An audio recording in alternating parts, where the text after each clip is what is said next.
আজ বাংলাদেশের খুব সুন্দর একটি জায়গা সাদা পাথর এলাকায় বেড়াতে এসেছি। সিলেট জেলার সীমান্তবর্তী কোম্পানিগঞ্জ উপজেলায় অবস্থিত প্রকৃতি দেশের সর্ববৃহৎ পাথর কয়ানি অঞ্চল। ভোলাগঞ্জ সীমান্তের প্রাকৃতিক দেয়াল হয়ে দাঁড়িয়ে আছে ভারতের উঁচু উঁচু পাহাড়। সেই পাহাড় থেকে নেমে আসা ঝর্ণা একদিকে ধলাই নদীর পানি, অন্যদিকে এই পানি সবুজ পাহাড়, মেঘের হাতছানি আর বর্ষার পাহাড়ের সাথে ধলাই নদীর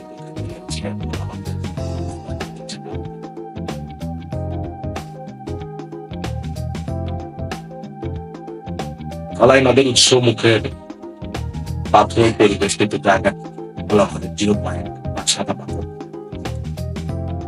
ভোলাগঞ্জের সীমান্তে একটি ল্যান্ড এই স্টেশন দিয়ে প্রধান চুনা পাথর আমদানি। প্রতিদিন শত শত ট্রাক চুনা পাথর নিয়ে বাংলাদেশ।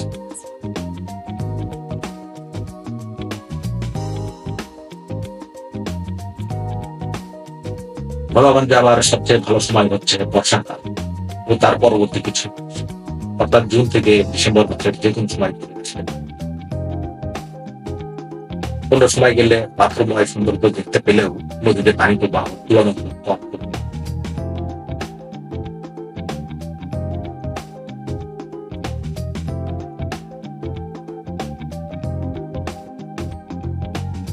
সিলেট থেকে ভোলাগঞ্জের দূরত্ব প্রায় 35 কিলোমিটার। দেশের যেখান থেকে ভোলাগঞ্জ যেতে চান সিলেট সিলেট থেকে বাস, সিএনজি, লেগুনা বা প্রাইভেট কারে করে যাওয়া থাকবে।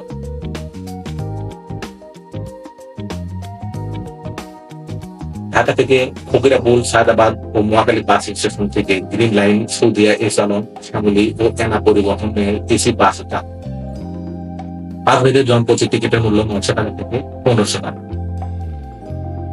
আর নন এসি বাসের ভাড়া 670 থেকে 800 টাকা।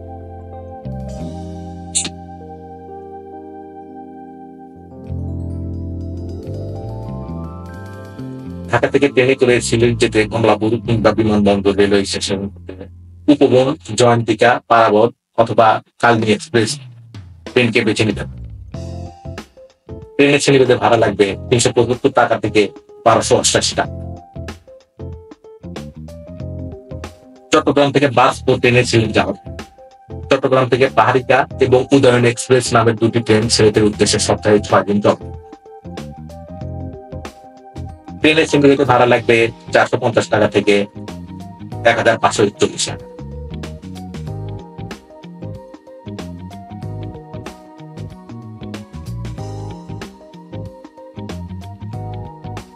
এখন বলছি সিলেট থেকে কেমন করে ভোলাগঞ্জ যাবে।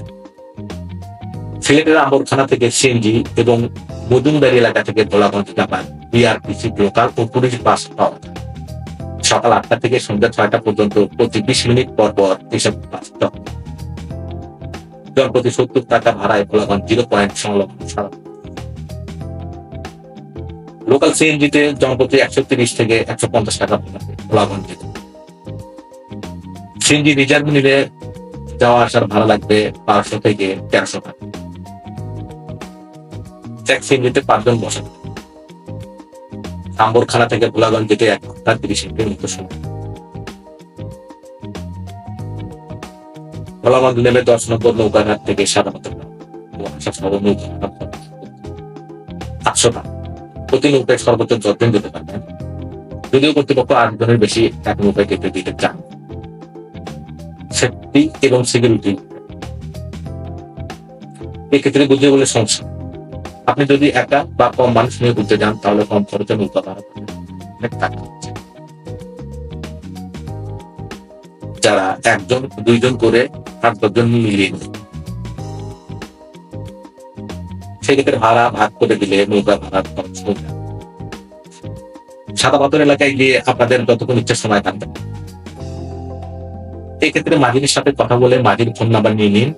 মাঝি তারপরে অনেকগুলো টিপ মারবে, কিন্তু আপনি যখন কল করবেন তখন এসে আপনাদের টিপ নিয়ে যাবেন। চাইলে মাইক্রো কিংবা প্রাইভেট কার রিজার্ভ করে সরাসরি ভোলাগঞ্জ 10 নম্বর ঘাট যেতে পারবেন। 3,000 থেকে 3500 টাকা। আমি আমাদের প্রাইভেট কার নিয়ে ফ্যামিলি ট্যুরে এসেছি।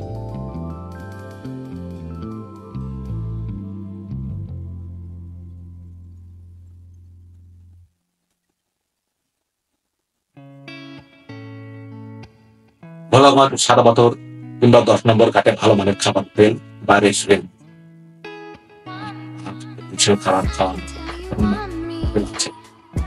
ভোলাগঞ্জ যাবার রাস্তায় কোম্পানিগঞ্জ উপজেলা সদরে দেব মন্দির রেস্টুরেন্ট, আলম হোটেল এবং টুকের বাজারে নৌবেল রেস্টুরেন্ট, মায়ের রেস্টুরেন্ট সহ কয়েকটি মাঝারি মানের খাবার। ভোলাগঞ্জের উদ্দেশ্যে রওনা হবার আগে সিলেট থেকে নাস্তা করে নিলে সারাদিন ঘুরে সিলেটে ফিরে এসে রাতের খাবার খেতে পারে। তবে দুপুরে খাওয়ার জন্য স্থানীয় হোটেলে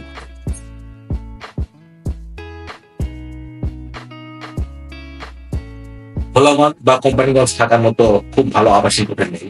যদি কোনো কারণে ভোলাগঞ্জে থাকার প্রয়োজন হয় তাহলে কোম্পানিগঞ্জে উপজেলা সদরে যেতে হবে। কোম্পানিগঞ্জের হোটেল আল সাদিক, হালিমা বোর্ডিং, বাদশা বোর্ডিং, হোটেল আল প্রভৃতি সাধারণ মানের নয় আবাসিক হোটেল ও জেলা পর্যন্ত একটি দান। তবে সাধারণত সবাই সাদা পাথর ঘুরে বিকেলে বা সন্ধ্যেই সিলেট শহরে গিয়েই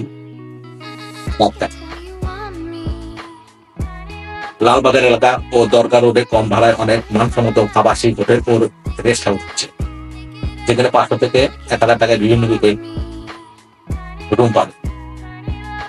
এছাড়াও হোটেল হিল টাউন, গুলশান, দরগা হোটেল, সুরমা কায়কোবাদ ইত্যাদি হোটেল আপনার প্রয়োজনীয় সামর্থ্য অনুযায়ী থাকবে।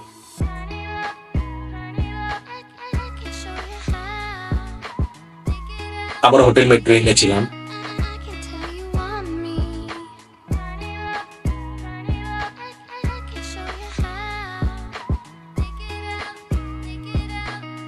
যেহেতু আমাদের নিজেদের গাড়ি, এই জন্য আমরা সাদা পাথরে 1-1.5 ঘন্টা কাটিয়ে আমরা এখান থেকে সরাসরি চলে গিয়েছিলাম রাতারগুলে। আপনারা ইচ্ছা করলে রাতারগুলে যেতে পারেন। পরবর্তী ভিডিওতে আমি রাতারগুলের ছবি দেখাবো। আজ এই পর্যন্তই, ভালো থাকবেন।